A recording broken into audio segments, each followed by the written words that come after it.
Oi, gente, bom dia, graça e paz, boa tarde para quem for assistir à tarde, boa noite para quem for assistir à noite. Eu fiz uma live agora há pouco, mas estava dando um delay aqui né, no Facebook desse celular. Ele costuma ter um certo delay, precisa esquentar primeiro, né? O celular mais antigo, então a gente tem que deixar ele esquentar primeiro, tem que ligar ele bem antes, né? Como eu liguei em cima da hora, ele ficou dando delay, o vídeo ficou ruim, eu resolvi apagar e regravar, né? Hoje eu quero falar sobre águas passadas. Águas passadas. Para a nossa leitura de hoje, para a nossa meditação, eu vou usar Mateus capítulo 8, do versículo 23 ao 27, que diz assim, ó. E entrando ele no barco, seus discípulos o seguiram. E eis que no mar se levantou uma tempestade tão grande que o barco era coberto pelas ondas. Ele, porém, estava dormindo. E os seus discípulos aproximaram-se dele e o despertaram, dizendo, Senhor, salva-nos, que perecemos. E ele disse-lhes, por que temeis, homens de pequena fé? Então, levantando-se, repreendeu os ventos e o mar, e seguiu-se uma grande bonança. E aqueles homens se maravilharam, dizendo, que homem é este, que até os ventos e o mar lhe obedecem? Começando de trás para frente, a gente vê aqui a exclamação, né? Como é que eu vou dizer? A surpresa, a exclamação, a alegria de poder estar com uma pessoa que tinha condições de parar as ondas e o mar.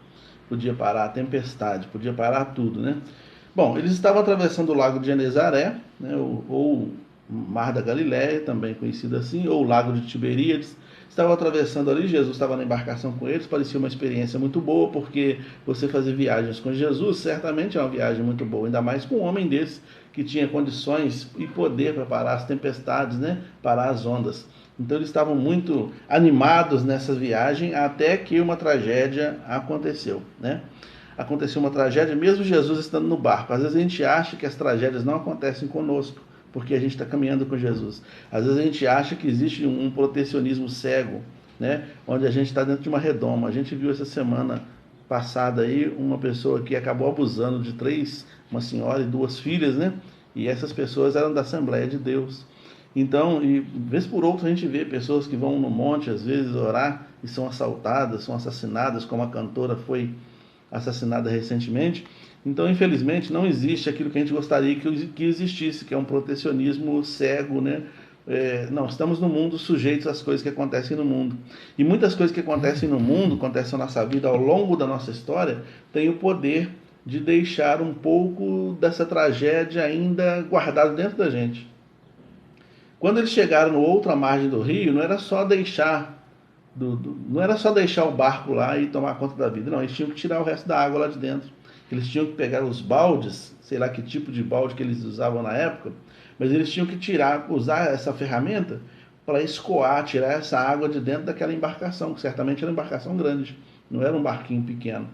Se você for considerar o texto de Marcos, você vai ver que algumas divisões, algumas coisas ali interessantes que falam que talvez fosse uma embarcação maior.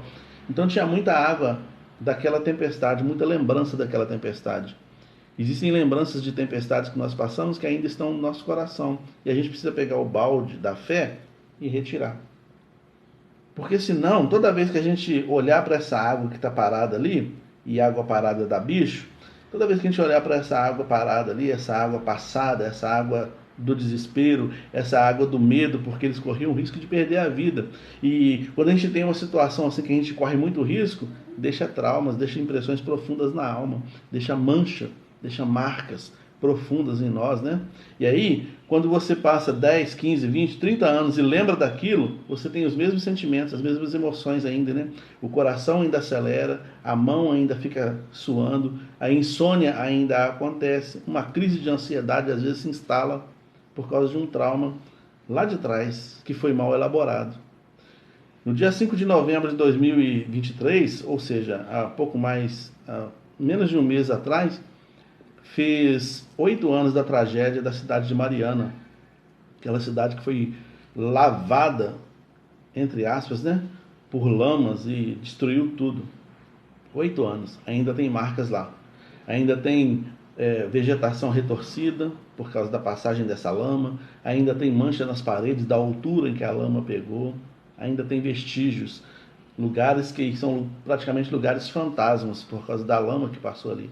Imagina bem quando as pessoas que moraram ali, quando elas voltam naquele ambiente, que elas olham para trás, ou que moram ali ainda, né? Mas quando elas olham para trás e veem todos esses vestígios daquela tempestade, como é que fica o coração dessas pessoas? Acelerado. Como é que fica a perspectiva de futuro? Alterada ou zerada, né? A pessoa olha para o futuro e ela às vezes não tem condições de pensar em caminhar. O presente fica comprometido e o futuro também, porque a alma está paralisada lá atrás. Quantas pessoas eu conheço, e talvez você conheça também, que você vai conversando com a pessoa e vai observando e você vê traços ali de traumas que aconteceram há 20 anos atrás, 30 anos atrás, coisas que aconteceram quando a pessoa tinha 14 anos, quando a pessoa tinha 15 anos, 17 anos de idade, mas que essas coisas estão tão vivas ainda dentro do coração delas, essas marcas estão tão vivas ainda na alma dessas pessoas, que elas hoje com 30, 40, 50 anos de idade ainda sofrem angústias por causa daquilo, como se estivesse revivendo aquela situação,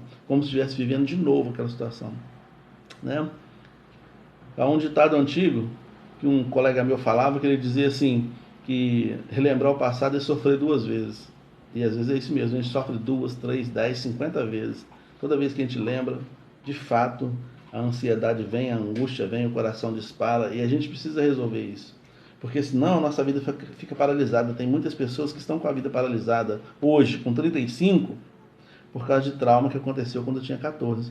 Eu conheço pessoas que têm mais de 50, mas que têm problemas de ansiedade, de coisas que aconteceram quando eu tinha 10, 12, né? Que não foi bem elaborado. Então, como é que a gente vai fazer isso? Como é que a Bíblia nos orienta? O salmista fala assim: por que está abatida a minha alma? Aquieta-te, você ainda vai louvar a Deus. Por que você está abatida, minha alma? A gente precisa ter uma conversa franca com a gente mesmo para elaborar isso. Eu preciso voltar lá naquele passado e dizer para mim, assim, quando os sentimentos começarem a vir, eu começar a conversar com eles. Por quê? Já passou. Talvez uma vergonha que você passou em público. Tem gente que tem traumas severos por causa de foi falar em público, foi fazer alguma coisa em público, passou uma vergonha, tomou um tombo, sei lá, aconteceu alguma coisa em público e essa pessoa está totalmente travada, não consegue seguir adiante, né? Então você tem que voltar lá atrás e falar assim: isso já passou. A vergonha que eu passei em público, 99% das pessoas que estavam ali nem lembra disso mais. Isso só está aqui como um fantasma que volta o tempo todo, nem lembra mais. Então eu tenho que pegar essa água suja e jogar ela fora, né? Coisas que aconteceram lá atrás, que eu preciso permitir que... Então eu preciso conversar comigo mesmo. Por que está abatida a minha alma?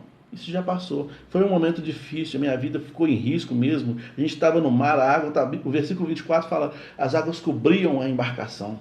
Nós estávamos em risco, quase morremos, mas passou. Passou, né?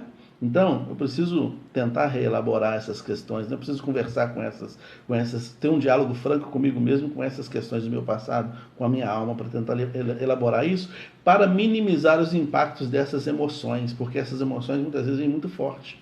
Tem gente que se entrega aos vícios, há uma série de vícios, né? Vício de trabalho, de bebida, de droga, de sexo. Tem gente que se entrega a vários vícios para tentar minimizar os efeitos dessas lembranças nefastas lá de trás, dessas lembranças ruins, né?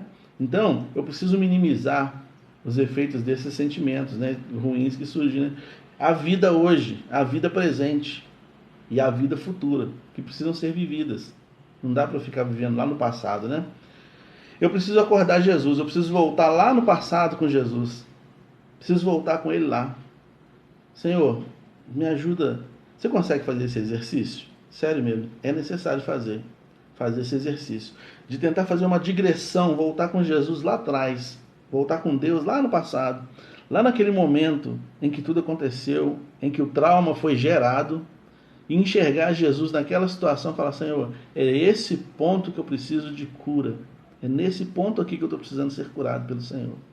A gente precisa tentar fazer esse exercício para voltar lá. Que seja 14 anos, 17 anos, 20 anos, 12 anos, eu tenho que voltar lá com Jesus para que Ele me ajude a tirar essa água suja de dentro da minha embarcação, né? Eu preciso deixar Ele curar a minha alma, eu preciso deixar Ele lavar essas paredes que ainda estão manchadas por essa lama. Eu preciso deixar. Ele quer fazer isso. Um exemplo que a gente pega na Bíblia, e eu citei agora há pouco, é o exemplo de Jefité. Jefité foi um homem que foi escorraçado pelos seus irmãos. Sua família não o queria lá, porque por razões lá de situações do pai dele, a família não queria ele, mandaram ele embora de casa. E a Bíblia diz que Jefité se juntou com homens malvados, com homens bandidos. Ele se tornou um bandido também. Mas chegou um momento em que Jefité viu a oportunidade de reconstruir a sua história. E ele reconstrói. Ele volta para sua terra, volta para sua casa como um herói de guerra, como um general, como um juiz que era capaz de liderar a nação e libertar a nação. Então, é um exemplo de uma pessoa que superou os traumas do passado. A gente precisa superar. A gente precisa limpar o nosso coração dessas águas sujas, porque tem muita mosca aí, tem muita dengue aí, tem muito cheiro ruim aí, que está atrapalhando o seu presente e está comprometendo o seu futuro. Que Deus nos abençoe e nos ajude. Senhor, é isso que pedimos, que o Senhor nos abençoe e nos ajude a nos livrar dessas águas passadas, que muitas vezes cheiram mal e nos atrapalham com relação ao nosso futuro e ao nosso presente. Em nome de Jesus, amém. Perdoe quem precisar ser perdoado. Tem pessoas que às vezes deixam marcas na gente, e a gente também às vezes deixa marca nas pessoas. Perdoe para que seja perdoado, e a gente pode seguir adiante com a cabeça erguida diante do Senhor. Que Ele te abençoe, que essa palavra que é viva entre no seu coração e promova a vida para a glória do nome do Senhor. Deus te abençoe.